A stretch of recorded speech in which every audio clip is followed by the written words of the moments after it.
Udah nih. Oke, Assalamualaikum warahmatullahi wabarakatuh.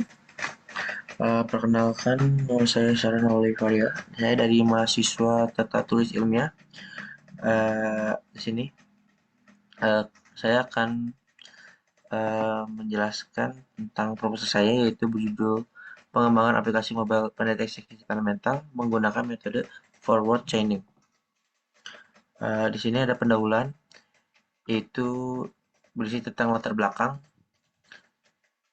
Tebakan yang saya buat itu tentang kesehatan mental yang menjadi fokus perhatian global, mengingat tampaknya yang signifikan pada kesehatan individu dan masyarakat.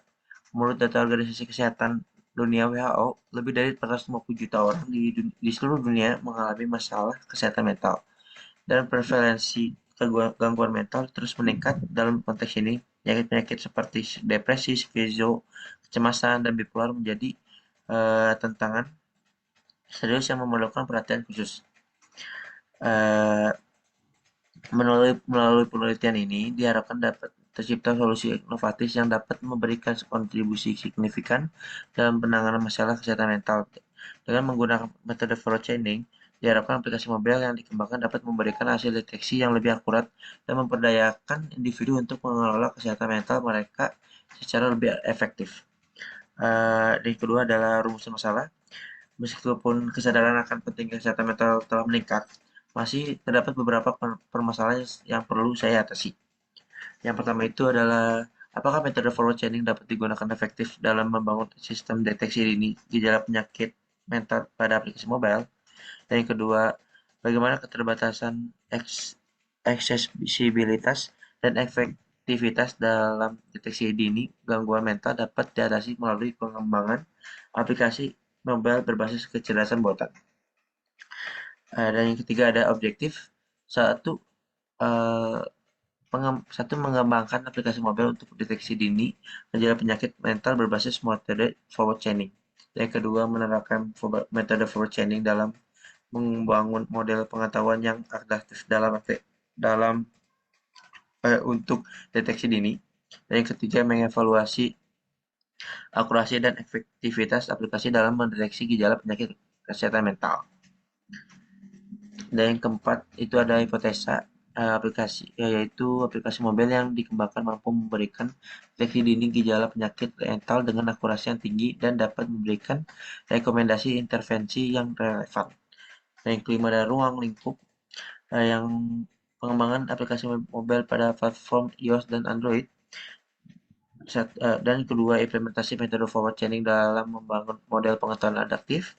Yang ketiga, pengujian aplikasi dengan menggunakan skenario yang mencerminkan sebagai kondisi gejala penyakit kesehatan mental. Dan yang keempat, evaluasi kinerja aplikasi melalui pengukuran akurasi deteksi yang responsibilitas terhadap perubahan kondisi pengguna. Dan karena itu ada kontribusi dengan adanya algoritma feature extraction yang akurat ini akan membantu para peneliti untuk mendapatkan nilai akurasi deteksi terhadap PVC yang tinggi, tidak masalah apapun klasifier yang digunakannya. Dan yang ketujuh ada sistemika penulisan. Yang pertama itu ada pendahuluan yang ada ya penelitian ini ada latar belakang, perumusan masalah, objektif, hipotesa, ruang lingkup, kontribusi, dan sistemika penulisan. Dan yang kedua itu ada petinjauan pustaka yang berisi tentang kajian literatur terkait aplikasi mobile, kesehatan buatan, dan metode forward chaining. Dan yang ketiga ada metodologi penelitian yang tersedia ada di rancangan penelitian, langkah-langkah pengembangan, aplikasi, dan metode evaluasi kinerja.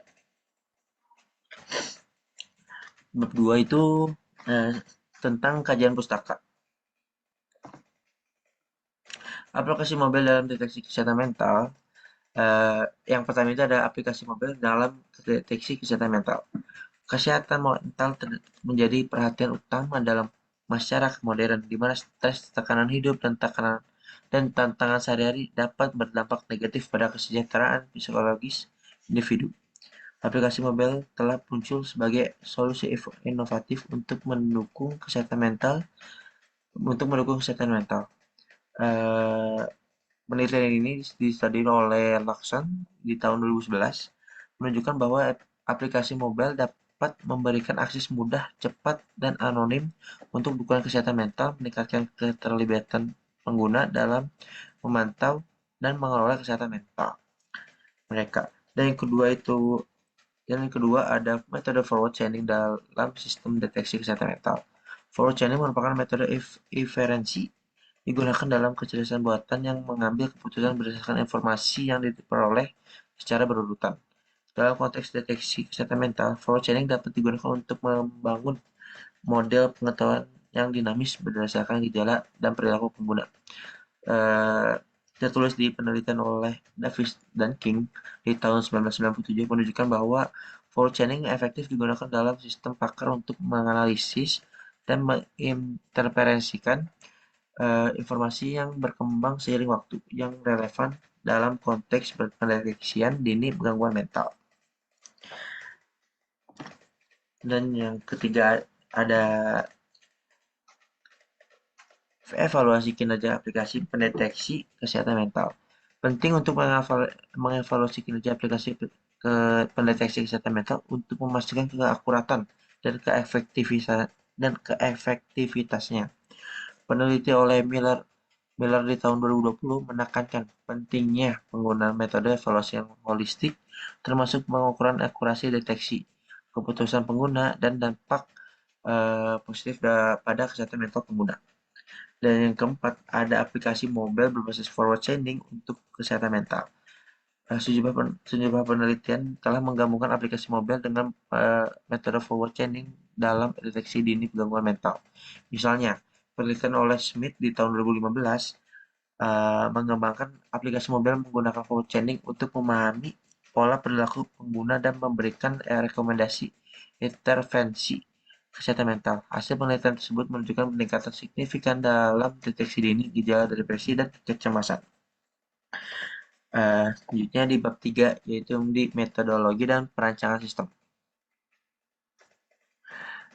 Di metodologi ini ada metode penelitiannya. Yang saya pakai adalah pengumpulan data, analisis data, perancangan, pembangunan, dan pengujian. Eh, Keterangan dari pengumpulan data itu, teknik yang saya gunakan dalam pengumpulan data adalah eh, pengumpulan data dan informasi adalah sebagai berikut. Pertama, studi literatur yaitu melakukan studi yang relevan dengan masalah yang dikaji dari sumber yang tertulis, baik berupa buku, arsip, artikel, majalah, jurnal, dan dokumen-dokumen yang lain. Dan yang kedua itu dengan melakukan wawancara, yaitu melakukan interview atau wawancara dengan pihak psikiater.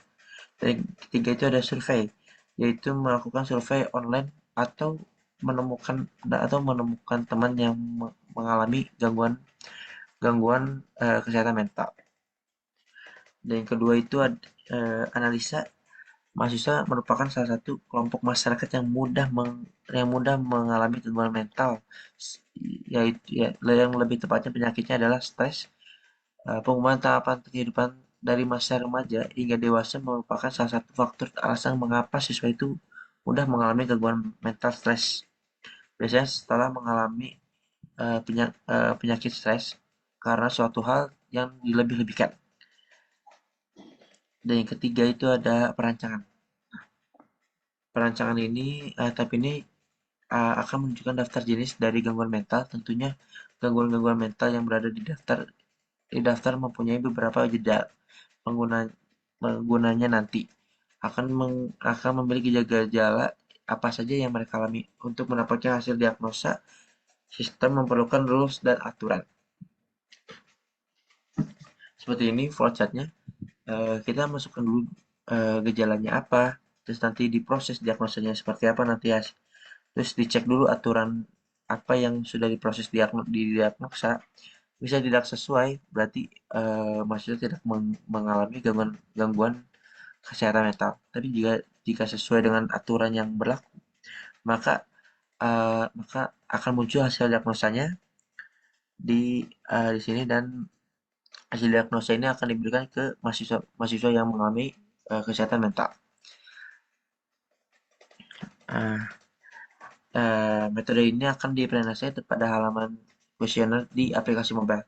Pengguna akan mengisi kuesioner dengan jawabannya iya atau tidak, lalu jawaban-jawaban tersebut akan disimpan di sebuah array, lalu isinya array itu akan disimpan di database menjadi data untuk diolah dan menjadi data hasil diagnosa.